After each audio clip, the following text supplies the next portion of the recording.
তারা ভবিষ্যতে বিপিএল খেলবে। তো যারা মজা বোঝে তারা বুঝে, যারা মজা বোঝে না তারা তো বেরসিক। এটা একটা অতল গহ্বর, ব্ল্যাক হোলের মতো। 16 তারিখের পর থেকে আমরা আশা করছি আমাদের কুমিল্লা ক্রিকেট লিগ প্রথম বিভাগ এবং প্রিমিয়ার যেটা হয় সেটা চালু থাকবে। আমাদের কুমিল্লা মানে 16টা উপজেলা, জেলা কোচ কুমিল্লার যে তাকে নিয়ে গেছে আবার রাজশাহী বিভাগে মহিলা দলের কোচ হিসেবে। তো অটোমেটিক খালি হয়ে গেল। আপনি নিজে কুমিল্লার সন্তান, বেশ কয়েক বছর ধরে আমাদের লিগটা হইতেছে না। আমিও নিজেও আসলে কুমিল্লার।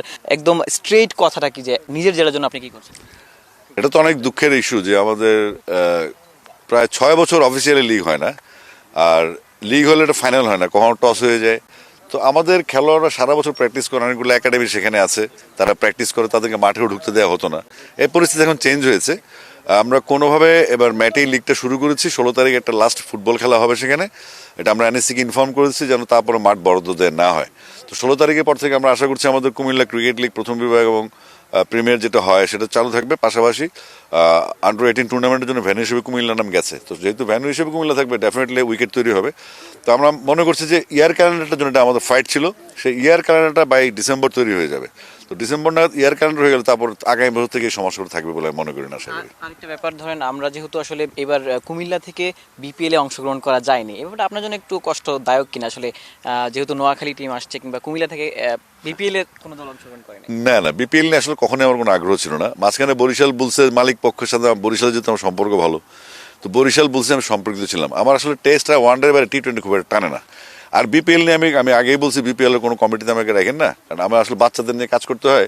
তারা ভবিষ্যতে বিপিএল খেলবে, বাচ্চাদের নিয়ে কাজ করে, ইটস লাইক এটা একটা অতল গহ্বর, ব্ল্যাক হোলের মতো।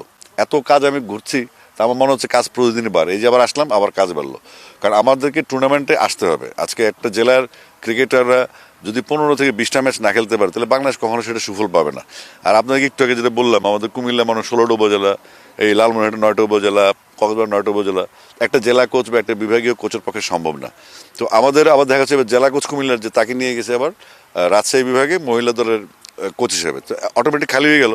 তো এই ব্ল্যাঙ্কগুলো ফিল আপ করার জন্য আমরা চেষ্টা করছি উপজেলা লেভেলে যে একাডেমিগুলো আছে তাদের কোচদেরকে ট্রেন্ড আপ করে তাদেরকে নিয়োগ দেয়া, যেন খেলাটা কন্টিনিউ থাকে সারা বছর। শেষ প্রশ্ন, আপনি কিন্তু অনেক কন্ট্রোভার্সি ইতিমধ্যে হয়ে গেছে ফুটবল নিয়ে বা অন্য সব কিছু নিয়ে, কিন্তু আপনি মাঠের কাজটা তো করছেন, বিভিন্ন জেলায় ঘুরতে যাচ্ছেন, মাঠগুলো দেখতে যাচ্ছেন, তো সব কিছু মিলে আসলে আপনি কতটুকু কাজ করতে পারছেন আপনার নিজের স্যাটিসফ্যাকশন?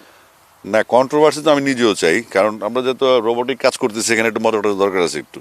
তো যারা মজা বোঝে তারা বুঝে, যারা মজা বোঝে না তারা তো বেরসিক। আর কোনো সমস্যা নেই, আমি এনজয় করতেছি কাজ।